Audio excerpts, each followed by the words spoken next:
আজকে দেখেন, আপনারা দেখেন ডাকসু চাকসু নির্বাচনের অবস্থা কি হয়েছে। আমাদের শ্রীপুরের অবস্থা কিন্তু তার চেয়ে ভালো না। আমাদের শ্রীপুরের অবস্থা তার চেয়ে ভালো না। আমাদের ছেলেপেলেরা কোথায় আছে আজকে? তাদের সাথে যারা চলে জুট ব্যবসা, আপনার এই ব্যবসা সেই ব্যবসা, এখন এখন রাজ্জাক ভাই জুট ব্যবসা করে না, আমি করি না, উনি করে না, সে করে না, ওই যে ওনারা কেউ করে না।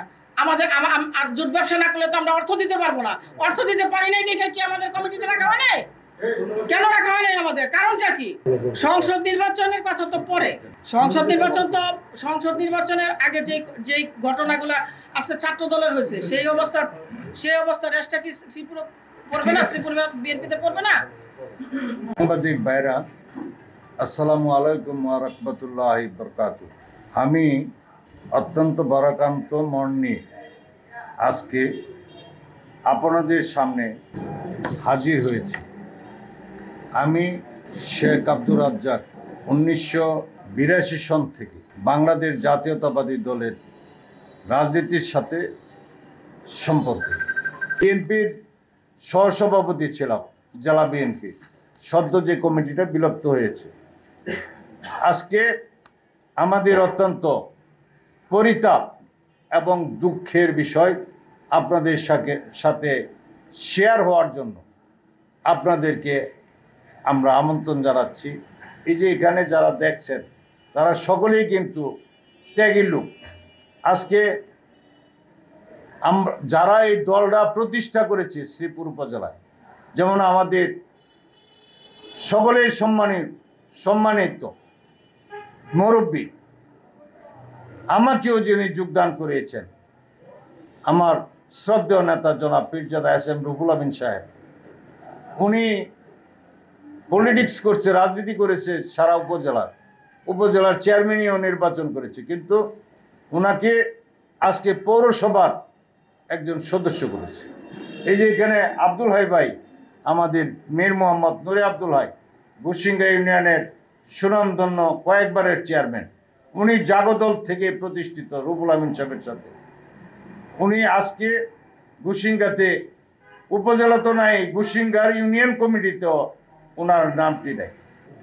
যেমন সুলতান ভাই অত্যন্ত মর্মাহত, যেমন আব্দুল মুতালেব সাহেব, উনি আমাদের মতো পোর খাওয়া নেতা। ভাবছিলাম যে উনি বোধ এই নবীন এবং প্রবীণের একটা সমন্বয় করবে, কিন্তু তাও আমরা পাইলাম না। সেই দুঃখগুলি আজকে আপনাদের সাথে, সম্মানিত সাংবাদিক ভাইয়েরা, আপনাদের মাধ্যমে আমরা আমাদের শ্রদ্ধেয় দলের অ্যাক্টিং চেয়ারম্যান শ্রদ্ধেয় তারেক রহমান সাহেবের কাছে এবং আমাদের দলের মহাসচিব সাহেবের কাছে এবং আমাদের দলের চেয়ারপারসনের কাছে যেন আপনাদের মাধ্যমে পৌঁছে আমাদের এই ব্যথাগুলি আপনারা বলার জন্য আজকে আপনাদেরকে আমরা আহ্বান করেছি। আজকে এগুলির জন্য আমি মনে করি, এবং আপনারাও বিভিন্ন জায়গায় সারা শ্রীপুরে, সারা গাজীপুরে আপনারা পর্যবেক্ষণ করেন, দলটাকে আজকে আত্মীয়করণ করে ফেলেছে। এখানকার যিনি প্রতিনিধি, দাবিদার রফিকুল ইসলাম বাচ্চু সাহেব, উনি কেন্দ্রীয় কমিটির সহ স্বাস্থ্য বিষয়ক সম্পাদক। তো উনি আমাদেরকে কখনো কোনো মিটিংয়ে কোথাও কোনো জায়গায় ডাকেও এবং আমাদের সাথে কোনো সমন্বয় নাই। আজকে উনি আসার পর থেকে দলের মধ্যে যারা আজকে মনে করেন 8টি কমিটি দিয়েছে, আপনারা খোঁজ নিলে পারবেন যে আওয়ামী লীগের সাথে যাদের লিয়াজু, যাদের ছবি আছে, 15 বছর যারা দলের বাইরে ছিল, তাদের সাথে আজকে এই কমিটিগুলির মধ্যে সকলে আছে। এখন কি আর বিএনপির মিটিং এ যাবো, গিয়া কি মামলা খাইবো? আপনারা করতেছেন, আপনারাই করেন।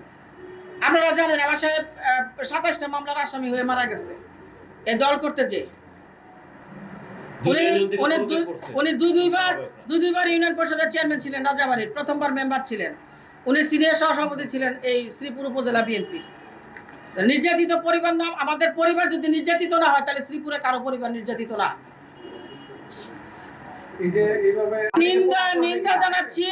নিন্দা জানাচ্ছি এবং যাদের মাধ্যমে এই কার্যক্রমগুলো হচ্ছে সেই কমিটির বিলুপ্ত কামনা করছি, সেই কমিটির বিলুপ্ত চাই।